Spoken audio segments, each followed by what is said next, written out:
Arthur Fleck's descent into madness and ultimate transformation into the Joker enthralled the audiences all around the world. But beneath the makeup and the maniacal laughter lie a lot of intricate dimensions. These are multifaceted and deeply complex. Still, they are connected in some way or the other. They reflect a combination of individual psychological struggles, societal factors, and philosophical themes. So, let's unravel these dimensions and other themes enriched in the 2019 movie Joker. In the dimly lit corridors of Gotham, a poignant tale of mental anguish and societal indifference is unveiled. There is Arthur, who was always hopeful to become a comedian. His dreams lie shattered amidst the echoes of his own distorted mind.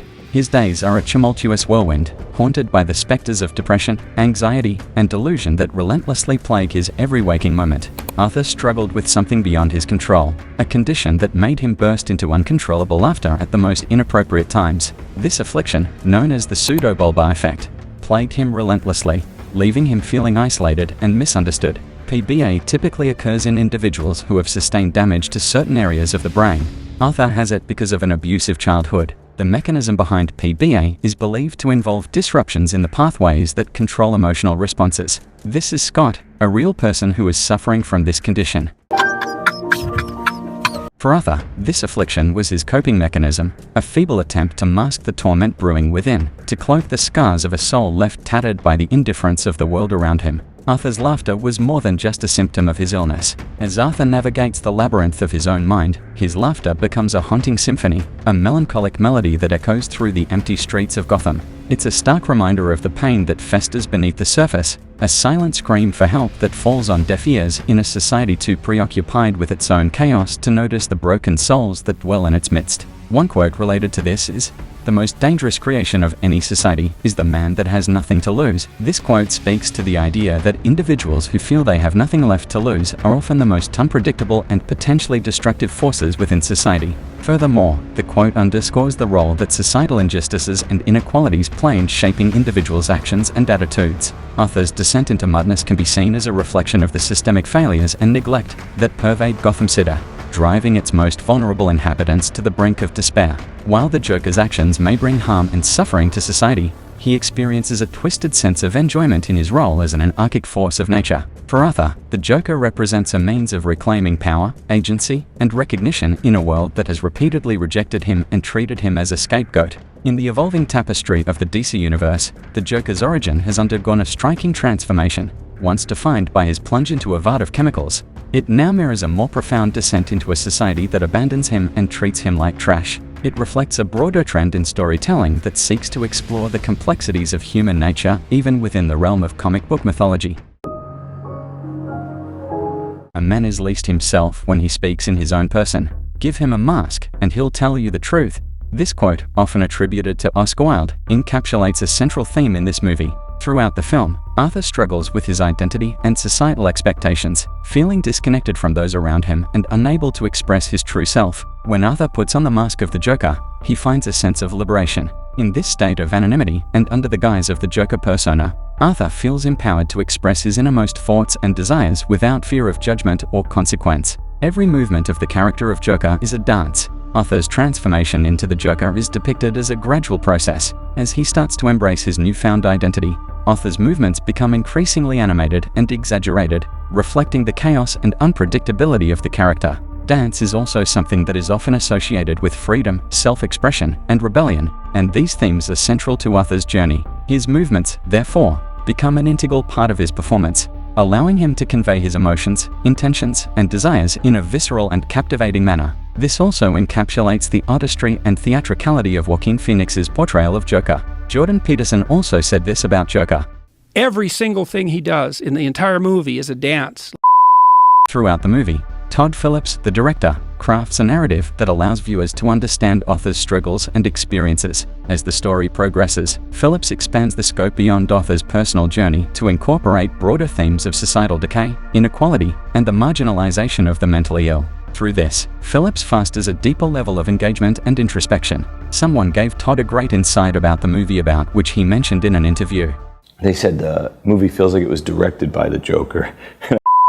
The film serves as a mirror, forcing viewers to confront uncomfortable truths about the world we live in and the ways in which we may contribute to or perpetuate societal injustices. Imagine a life shrouded in perpetual darkness, where every step forward feels like an uphill battle against an unforgiving world. Each day is a relentless onslaught of despair and disillusionment. It is interesting that the film only hints at Arthur's traumatic childhood experiences and shows his reaction to the consequences. No flashbacks are shown in this movie. The film is painting a portrait of a boy who had known little kindness and even less love. Behind closed doors, he had endured the cruel hands of abuse and the silent agony of neglect. His innocence had been stolen, replaced by a haunting emptiness that seemed to consume him from within. But it was not just the physical scars that lingered. It was the invisible wounds that cut deepest. The betrayal of trust, the shattered illusions of safety, these were the ghosts that haunted Arthur's every step. They whispered poison in his ear, feeding his growing sense of isolation and despair. Arthur's survival despite the lack of support and affection from anyone is a testament to his resilience. His job as a clown allows him to express himself creatively but in a constrained manner. Moreover, at work, he was invisible, a mere cog in the machine of capitalism, easily replaced and quickly forgotten. Despite the lack of genuine support from those around him, Arthur yearns for connection and validation. He reaches out to his neighbor, Sophie, and attempts to forge a romantic relationship with her. However, his attempts at connection are often rebuffed or met with indifference, further isolating him. It was as if he existed in a parallel universe, watching from the sidelines as others danced in the spotlight of belonging. Through journaling and therapy sessions, he attempts to make sense of his thoughts and emotions, though these efforts ultimately prove futile in the face of his deteriorating mental state. Furthermore, the lack of access to mental health care further augments his isolation. From the moment he stepped out of his cramped apartment, Arthur was met with stares that pierced through him like daggers. He was a stranger in his own city, a puzzle with missing pieces that no one bothered to solve. As the film unfolded, Arthur's fragile mental state became painfully clear. He was a man adrift in a sea of darkness, clinging desperately to fragments of sanity as they slipped through his fingers like grains of sand. His laughter was hollow, his smiles mere masks to conceal the abyss that lurked beneath. And yet, amidst the disorders of his mind, there was a flicker of something more, a glimmer of hope, buried deep within the rubble of his broken dreams. It was a reminder that even in the darkest of nights, there is always a sliver of light waiting to be found. And yet, amidst the sea of indifference, there were brief moments of connection, fragile threads that bound Arthur to the world around him. As time passed, Arthur found himself sinking deeper into the abyss of loneliness. His mind became a battlefield where every thought was a weapon aimed at his fragile sense of self-worth. And as he stood alone on the rain-soaked streets of Gotham, with the echoes of the city ringing in his ears, Arthur made a silent vow. He would no longer be a victim of society's indifference. He would carve out his own place in the world, no matter the cost. He became increasingly unpredictable and violent, blurring the lines between victim and villain. His actions were not driven by a desire for power or wealth, but by a need to disrupt the fragile order of society and expose its hypocrisy for all to see. In the heart of a city teetering on the brink of collapse, there emerged a figure shrouded in mystery and myth, a figure whose very existence seemed to defy the laws of nature and reason. He was the Joker, a man clad in chaos and draped in anarchy, his laughter echoing through the alleyways like the tolling of a bell signaling the end of days. The Joker became more than just an alter ego. He became a vessel through which Arthur could channel his deepest desires and darkest impulses. And as he donned the makeup and the costume, Arthur felt a sense of empowerment wash over him like a tidal wave crashing against the shore. He was no longer the victim of his own circumstances. He was the master of his own destiny. Another amazing quote relating to Arthur's story is, "A child who is not embraced by the village will burn it down to feel its warmth." In essence, the quote highlights the profound impact of social rejection and isolation on an individual's psyche, illustrating how a sense of belonging and acceptance is essential for fostering empathy, compassion, and stability within society. In burning down the village, he seeks not only to wreak havoc, but also to force the world to acknowledge his existence and the pain he has endured. The Joker was more than just a man. He was a symbol of resistance against the oppressive systems that sought to crush the spirit of the people beneath their iron heels. He was the embodiment of rebellion, a rallying cry for those who dared to challenge the status quo and defy the powers that be. In the streets of Gotham City, where poverty and despair hung heavy in the air like a suffocating fog, the Joker's presence was felt like a spark igniting the tinder of revolution. His actions spoke louder than words, his laughter a battle cry that echoed through the corridors of power and privilege. But the power of symbols was not limited to the realm of the physical. It extended into the realm of the mind, shaping individual and collective identities in ways both profound and profound. The Joker's legacy lived on not just in the hearts of those who fought alongside him, but in the very fabric of society itself. It is interesting to see how the stairs are symbolically presented in the movie.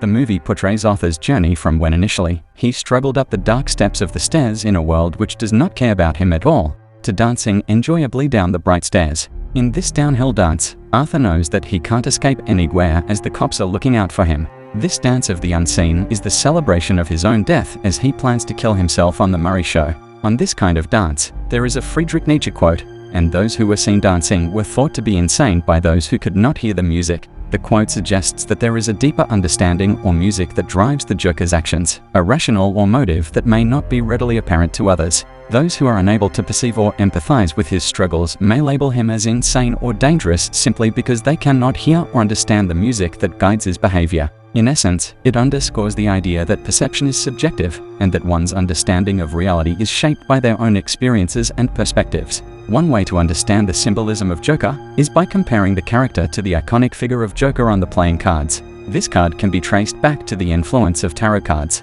The full tarot card depicts a youthful figure standing on the brink of a cliff, exuding a carefree demeanor as he embarks on a fresh journey. His gaze is directed upwards, seemingly oblivious to the precipice ahead. This is similar to the journey of the Joker. This card's presence in a reading suggests the potential for an unforeseen and invigorating journey. This card is often associated with chaos, unpredictability, and rebellion against order. Similarly, the Joker embodies these qualities in the film. He becomes a symbol of defiance against the societal norms and injustices that have marginalized him, embracing chaos as a means of reclaiming power and control over his own life. In the end, although we have understood the dimensions of the Joker, he still remains an enigma, a symbol of the darkness that lurks within us all. Whether viewed as a tragic figure or a remorseless villain, his legacy endures, haunting our collective consciousness and forcing us to confront the shadows within ourselves.